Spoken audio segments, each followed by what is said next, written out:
তো বাবা চোখের পানি ছেড়ে বলে, মাওলারে একটা সেজদা দিমু, এই যদি মাটিতে কপাল না লাগাইতে পারি। একই কান্দে দিছে। আর আমনে গো মসজিদের খতিবরা যদি কয় চেয়ার বাপ, তুই বাপ,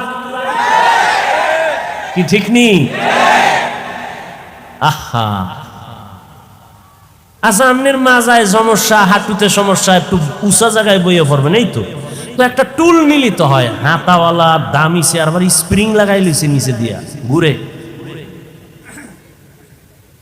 এই সমস্ত চালাকির কি মানি মাওলার সাথে? পৃথিবীর শ্রেষ্ঠ জায়গা আল্লাহর ঘর, যেখানে আপনি বিনয় হইয়া নামাজ পড়বেন, মাথার কপালটা মাটিতে লাগাবেন। আমার রাসূল বলেন, আস-সাজিদু ইয়াসজুদু ইলা কদামির রহমান। বান্দা যখন সেজদা করে, ও মাটিতে দেয় না, রহমানের কদমে সেজদা দেয়। আর যার মাটির লগে কোনো কালেকশনই নেও দিবে কি? হায় হায় হায় হায় হায়। যাক, বেশি কথা খাওয়া যাইব না। কোন দিকের বাতাস আবার কোন দিকে যায়, আল্লাহ হেদায়াত দান করুন। আজকে একটা জুমা গেছে না, আপনাদের এই সমস্ত এলাকায় মসজিদে জুমার সময় লোক কম না বেশি? বাড়ে না কমে? বাড়ে না। মসজিদের ছাদ, রাস্তাঘাট সব বোঝাই, মুসল্লি আর মুসল্লি, সভাপতি কান্দে টাকা দাও টাকা, বিল্ডিং বানানো লাগবে, জায়গা বানানো লাগবে, মুসল্লি বেড়ে গেছে। এই মুসল্লিগুলো সব কিশোরগঞ্জ থেকে আসছে আপনাদের এখানে না আজকে? এরা কোন জায়গা? এরা ফজরে কই গেছিল, আবার আসরে নাই। কি নাটক, কি নাটক! ফজরে নাই, আসরে নাই, জুমায় ভিড়। তো কেমন ভিড়? ইমামের সাথে 2 রাকাত, আগেরটারও খবর নাই, পরেরটারও খবর নাই। আবার আমার মতো এক মোল্লা ফতুয়া দিয়ে দিছে, জুমার আগে সুন্নাত লাগে না। শুনেন নাই? ইউটিউব খুললে কি দেখেন? ইউটিউব যে খুলেন, কি দেন ইউটিউবে? সোনাবন্ধের গান শুনেন খালি না? এই যে আলেমরা এই যে অষ্টাস করে, এটি শুনেন না? কি শুনেন? এই যে এক আলেম বলছে জুমার আগে সুন্নাত লাগে না। নাউজুবিল্লাহ হয় না নাকি আউজুবিল্লাহর ফাটতি সব? যে আলেম বলবে জুমার আগে সুন্নাত লাগে না, বাতিল। জোরে বলো। যে আলেম বলবে কাজা নামাজ লাগবে না, সে আলেম বাতিল। যে আলেম বলবে নফল ইবাদত লাগবে না, সে আলেম বাতিল। যে আলেম বলবে কোরআনের অর্থ না জেনে পড়লে কোনো লাভ নাই, সে আলেম বাতিল। যে আলেম বলবে ছোট বাচ্চাদেরকে কোরআন পড়াইয়া সারা রাত মাদ্রাসায় রেখে লাভ নাই, মায়ের কোলে ঘুম পাড়াও, এই মাদ্রাসায় দিয়া বাচ্চা পঙ্গু হয়ে যাবে, তাহাজ্জুদ পড়াইয়া পাগড়ি মাথায় দিয়া কি লাভ হবে? মদিনার নবী কয়, এই সন্তানের বাবা, 7 বছরের সন্তানটারে নামাজের মুসাল্লায় দাওয়াত দিয়া দাঁড় করায়া দাও, 10 বছরে শাসন করিয়া এরপরে নামাজে দাঁড় করাও। কারণ এরপরে ঘাড় যখন সোজা হয়ে যাবে, মা বাবার কথার কমান মানবে না। আগের থেকে অভ্যাস করো। ওই মাদ্রাসায় গিয়া ছোটবেলা থেকে আমার আব্বা আমারে লুঙ্গি পরাইতেন, পায়জামা পরাইতেন, ওখান থেকে পাগড়ি পরতাম, ছোট থেকে লম্বা জামা। আজও পর্যন্ত পাগড়ির অভ্যাস ওই সময় না থাকলে পড়তে পারতাম না। তাহাজ্জুদের অভ্যাস যদি মাদ্রাসায় না হইতো পারতাম না। ওরে ভাই, 7 বছর কেন, 5 বছরের পিচ্চি যেই ফাঁকা, কি লাইভ দেয়, লাইভ। 5 বছরের বাচ্চা কি দেয়? কি ফাঁকনা ফাঁকনা কথা। অতএব নবী বলেন 7 বছরের সময় নামাজের মুসাল্লায় দাওয়াত দিয়া দাঁড় করাও, 10 বছরের সময় শাসন লাগলে শাসন করো। নবীর তাবিজ উপেক্ষা করার উপায় নাই। ছোট থেকে যদি গড়তে না পারো, পরবর্তীতে আর গড়ার কায়দা নাই। বাসায় রাখবা মায়ের কোলে, মায়ের কোলে থাইকা বান্দা বাচ্চাটা কোরআন শিখতে পারবে না জীবনেও। সে মোবাইল চালায়া চালায়া সব জীবনটারে নষ্ট করবে। বলবে আম্মু খানা দরকার নাই, মোবাইল দাও। ঘুম দরকার নাই, মোবাইল দাও। বাথরুমে বসলেও মোবাইল লাগবে। কান্না বন্ধ করার জন্য মোবাইল দাও। আর মোবাইল হলো চরিত্র ধ্বংস করার একটা হাতিয়ার। অতএব যদি এখন কেউ বলে ছোট ছোট মাদ্রাসায় বাচ্চাদেরকে দিয়া কোরআন পড়াইয়া পাগড়ি বাঁধানো ঠিক না, তাহাজ্জুদ পড়ানো ঠিক না, এই বাচ্চাটারে 24 ঘন্টা মাদ্রাসায় রাখিয়া চাপের উপরে কোরআন পড়ানো ঠিক না, এইভাবে যারা উম্মতকে কোরআনের ইলম থেকে দূরে সরাবার উৎসাহ দেয়, কোরআনের থেকে দূরে সরাবার জন্য উৎসাহ প্রদান করে, আমি বলবো তার অন্তরের মধ্যে আলেমের ভেজাল। ইলমেরা এজাজু করদান বেহিসাব, খলকেরা দাদান জওয়াবে বাসওয়াব, হক না দারাত দোস্তে খলকা জারেরা, মিস্তে ই খসলতে একে দিনদারেরা। সমস্যা সাবাব আর একটু হাও সব এলি শুনুগ্রা মে ওয়াদের বাড়ি ইয়াং পোলাপানা মেলা করাইতে দয়া করে খেলো বুঝান যে বাবা আমার অমানতা মানে আল্লাহ কবুল করেন। হ্যাঁ, ভালো জায়গায় হাত দিছেন, টাইম তো নাই। হ্যাঁ, মা বাবার খেদমতের কথা বলতেছেন। এরে সন্তান, ওই যে এইটাই বুঝাইতেছি আমি, কই মাদ্রাসায় দাও, আর এক বক্তায় কয় খবরদার মায়ের কোলে কাপড় দিয়ে পেঁচাই ঘুম পাড়াও। তাহলে মায়ের কোলে থাকলে শিখবে মোবাইল, কথা ঠিক নি? আর কি শিখবে? ক্রিং ক্রিং টেলিফোন, হ্যালো হ্যালো হ্যালো, কে তুমি কাকে চাও বলো বলো বলো, আমি ম্যাও হ্যালো ক্যাট বিড়ালকে চাই, জরুরি খবর আছে ডেকে দাও তাই, হামটিমা টিম টিম তাদের খাড়া দুটো শিং, তারা মাঠে পারে ডিম। শিংওয়ালা জানোয়ারে ডিম দেয়নি? হ্যাঁ, এই কথাটা কাঁচা মিশা কথা না? মিথ্যা কথার দ্বারা কোনোদিন চরিত্র ভালো হবে? আল্লাহ হেদায়াত দান করুন। এরে ভাই, অনেক গার্ডিয়ান আমার কাছে আসে মাদ্রাসায়, হুজুর আমার সন্তানটা দুষ্টামি করে ঘরের মধ্যে, আলমিরা ভাঙ্গিয়া ফেলাইছে, গ্লাস 6টা নাই, চায়ের কাপ ভেঙ্গে চুরমার, আর কারটা কমু কন কি 90,000 টাকার মোবাইল নাই। দেখতে দেখতে এমন জোরে ফ্লোরের মধ্যে আসার দিছে, 3 দিন করাইছে এটারে গোসল, খালি বালতিতে ভিজায় আর উড়ায়। বাচ্চাদের কাম আসসাবিয়ু সাবি ওয়ালাউ কানান নবী, বাচ্চা তো বাচ্চাই। কি করি? আমি কি করতে চান? কয় মাদ্রাসায় একটু আসা যাওয়া করুক, এই ফাঁকে ফাঁকে আসবে, আবার আমরা নিয়ে যাব, তো একটা অভ্যাস গড়ল।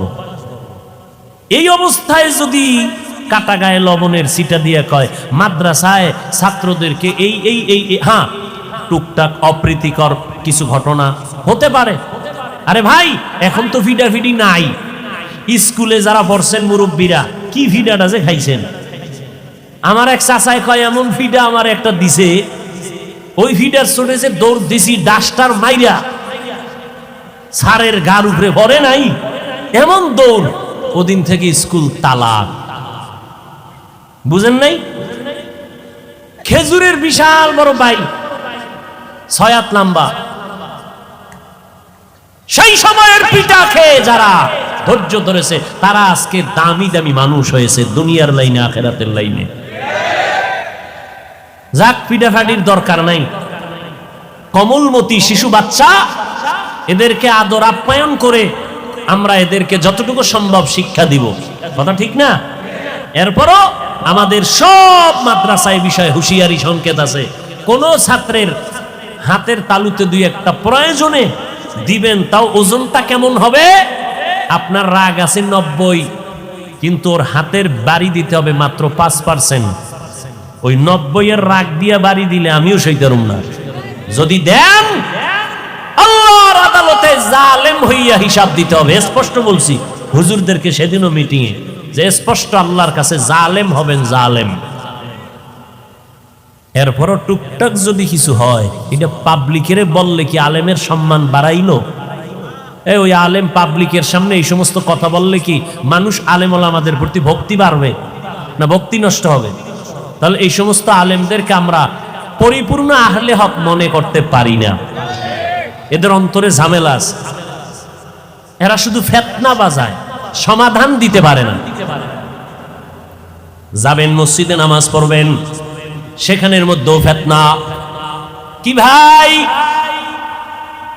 বলে জোরে জোরে আমিন বলতে হবে, না হয় তোমার নামাজ পরিপূর্ণ হক আদায় হবে না।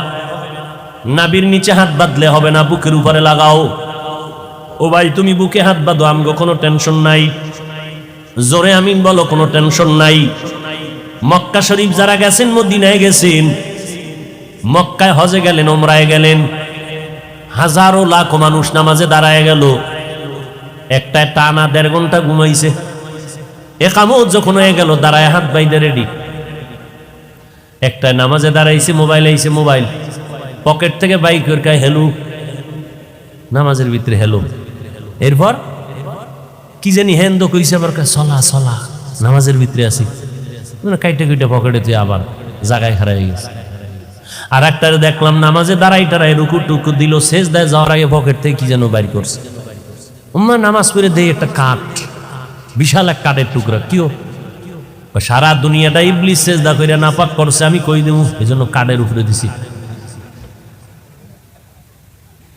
এত ফেরকা সৌদি মক্কা মদিনায়, কিন্তু কই কিলাকিলি নাই, গীবত শেকায়াত নাই, কোনো দ্বন্দ্ব নাই। বুঝলাম না আমার সোনার বাংলার মধ্যে এত ধাক্কা ধাক্কি মুসলমানের মধ্যে ঢুকলো কেন, এত গীবত শেকায়াত কেন? চরমনায়ের বিরুদ্ধে গান, তাবলিগের বিরুদ্ধে গান, তাবলিগে গিয়া কোনো লাভ নাই, চরমনায় গিয়া লাভ নাই, ও আল্লাহর বান্দারা কওমি মাদ্রাসায় পড়ে লাভ নাই, দেওবন্দীদের কাছে গেলে লাভ নাই, হাটহাজারি গেলে লাভ নাই। এই সমস্ত কথা বলে বলে মানুষকে বিভ্রান্ত করা হয়।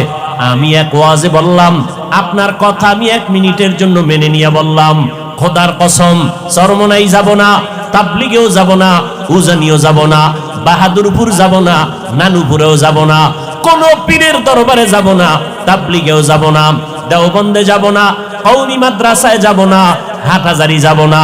যাব কই? ঠিকানাটা দাও ভাইজান, এমন এক ঠিকানা দাও যেখানে গেলে দাড়ি কামানেওয়ালার দাড়ি উঠবে, যেই ঠিকানায় গেলে আমি বান্দার দিলটা নরম হবে, যেই ঠিকানায় যাওয়ার পর ওই আলেমের বয়ান শুনলে চোখে পানি আসবে, গাঞ্জাখোর গাঞ্জা ছেড়ে দিবে, বেনামাজি নামাজি হবে, সুদখোরেরা সুদ ছেড়ে দিবে। এমন একটা ঠিকানা দাও, তাহলে ওই জায়গায় যাব, কোনোদিন দেওবন্দীদের কাছে যাব না। ও ভাইজান, যাইতেও নিষেধ করলেন, আলাদা কোনো ঠিকানাও দিলেন না, আমগো মাঝখানে ফালাইয়া আপনি মজা নিবেন না। না, আমরা আল্লাহর আদালতে বিচার দেব। আসলে আপনি আমাদের বন্ধু না, আপনি বেঈমান বিধর্মীদের পাচাটা গোলাম। এখানে তো অনেক শিক্ষিত মানুষ, আমার মোহাব্বতের মানুষ, আমি সবাইকে মনে করি, যেহেতু পাশের মানুষ, একেবারে নির্দ্বিধা একজনে বলেন যাব না, আমি মেনে নিছি, কসম খাইছি না আল্লাহ, 1 মিনিটের জন্য আপনার কথা মানলাম, যাব না, চরমনাই যাব না, আবু হানিফার মাযহাব মানবো না, বাদ সব বাদ, মাযহাবও মানবো না, চরমনাই যাব না, উজানি যাব না, তাবলিগে যাব না, কওমিতে যাব না। কোথায় যাব? ঠিকানা দাও, যেখানে গেলে বয়ান শুনলে কান্না আসবে, এমন এক আলেমের ঠিকানা দাও, দাও যেখানে গেলে বেপর্দাওয়ালা পর্দাওয়ালা হবে, দাও ঠিকানা। কই? আমি তো দেখি না, সারা দেশ ঘুরে, ওই ঘুরে ফিরে দেখি উজানির ময়দানে গেলে বেনামাজি নামাজি হয়, ঘুরে ফিরে দেখলাম তাবলিগে গিয়া বহু মানুষ নামাজি হয়েছে, চরমনাই যাওয়ার কারণে বেপর্দাওয়ালা পর্দাওয়ালা হয়েছে। অতএব এদের বিরোধিতা করে কোনো লাভ নাই। যারা এই সমস্ত লাইনের বিরুদ্ধে কথা কয়, এরা আহলে হক হতে পারে না। আরে ভাই, এখন বউ রাত বাজে ঘটে, এখন এই চিল্লা চিল্লি মানুষ ঘুমাইবো না? কি হ্যাঁ কিলা কিলি হইল নাকি আবার? অজের ভিতরে এত জোরে আওয়াজ, এমনি দেশের অবস্থা খারাপ। আল্লাহ হেদায়াত দান করুন। এত রাত্রে মাইক, বাইরের মাইক বন্ধ করে আমরা হেন মাইকে বয়ান শুনলি হইব। মানুষ ঘুমায়, বাচ্চারা ঘুমায়, বেশি রাত্র ওয়াজ করা ঠিক না, আবার ফজর সামনে, ঠিক না? যারা পড়বে না এখন ঠিক আর বেঠিক কি? এরা আজকে ফজরও পড়ে না, কাইলও পড়বে না, আব্বাই পড়ে না, আমিও করি না, ব্যাস বয়ান চলতে থাক। আল্লাহ হেদায়াত দান করুন। হায় হায় হায়, ইয়া আইয়ুহাল্লাযীনা আমানু কু আনফুসাকুম ওয়া আহলিকুম নারা। একটু ভালো হইছে সাউন্ড, এই জন্য আমারটাও আগাইতেছে। এরে নবীর আশিকের দল, জমিন মুমিনের জন্য জেলখানা, বেঈমানের জন্য বালাখানা। যত কষ্ট মুমিন দুনিয়ায় করবা, মরণের পরে শান্তি শুরু আর শেষ হবে না। যত কষ্ট মুমিনেরা দুনিয়ার থেকে করে নাও, দুনিয়ার কষ্ট কোনো কষ্ট না, সূর্যের গরম কোনো গরম না। 9,30,00,000 মাইল উপরে কিয়ামতের দিন এই সূর্য যখন মাথার উপরে নেমে আসবে, গুনাহগারের মাথার মগজগুলো ভাতের মারের মতো ফুটবে। সূর্যের গরমে এই মাটির জমিনটা তামা হয়ে যাবে, আলাদা কোনো কিয়ামতের মাঠ হবে না। আমগো সিদ্ধিরগঞ্জ সহ গোটা দুনিয়ার জমিনটাই হবে কিয়ামতের মাঠ। এইটাই হবে মাঠ। আসমান থাকবে না, বিল্ডিং থাকবে না, পাহাড় গুলো তুলার মতো উঠতে থাকবে, পুরা জমিনটা সমতল হয়ে যাবে। মানুষ নাই, কিছুই নাই। যারা কবরে আছে আল্লাহ হুঙ্কার দিবে, এবার দাঁড়াও। আল্লাহ পাক ইসরাফিলের সিংহায় ফুৎকার দেওয়া মাত্র রুহু আসবে লাশের মধ্যে। এরপরে সব কবর থেকে জমিনের উপরে দাঁড়াইবে। আল্লাহর আদালত বা বিচারালয় হবে সিরিয়ার জমিন, বর্তমান সিরিয়া। ওখানে আল্লাহর বিচারালয় হবে। সব জমিনের মানুষগুলো উঠাইয়া আল্লাহ ফেরেশতার মাধ্যমে সেখানে নিয়ে যাবেন। আল্লাহ ওখানে নিয়ে বিচার কার্য শুরু করবেন। জহুর থেকে ফজর, এই ফজর আর জহুরের মাঝখানে যেই সময়, এতটুকু সময় মাত্র বিচারের সময় লাগবে। এই সময়ের মধ্যে বিচার কমপ্লিট হয়ে যাবে। আমগো সিদ্ধিরগঞ্জ থানার ভিতরে একটা মামলা 50 বছর পইরা রইল, এটা শেষ হয় না। 50 বছর মাঝে মাঝে হাতিয়া দিলে তাজা হয়, মামলা শেষ হয় না। রব্বুল আলামিন হাসরের ময়দানে কোটি কোটি কোটি সহস্র কোটি মানুষ, এদের বিচার কেমনে আধা বেলায় শেষ হবে? বলে বান্দা বুঝবি না, যেটা বান্দার যেটা ধারণার বাইরে বুঝা অসম্ভব, এই আমার মাওলার কুদরতের দ্বারা সব কিছুই সম্ভব। কাদের কুদরত দারি বার কামাল, আন্তা রব্বি আন্তা হাসবি জুল জালাল, তুহি কাদের জলিলুল্লাহ জাহাদার, বহর হালে তুহি মেরা নেগাহদার।